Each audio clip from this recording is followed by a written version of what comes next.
குருநாகல் வேகர பகுதியில் உள்ள எரிபொருள் நிலையத்தில் நேற்றிரவு 11 மணியளவில் ஏற்பட்ட தீப்பரவலில் 4 பேர் பலியாகியுள்ளனர்.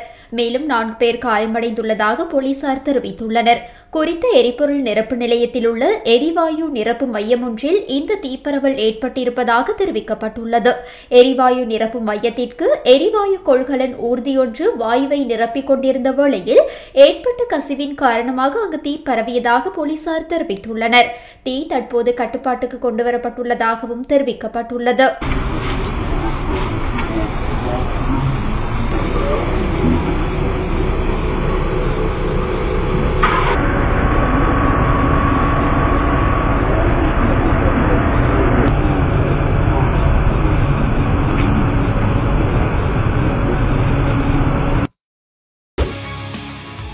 செய்திகளை உடனுக்குடன் தெரிந்து கொள்ள உடனே சப்ஸ்கிரைப் பண்ணுங்க.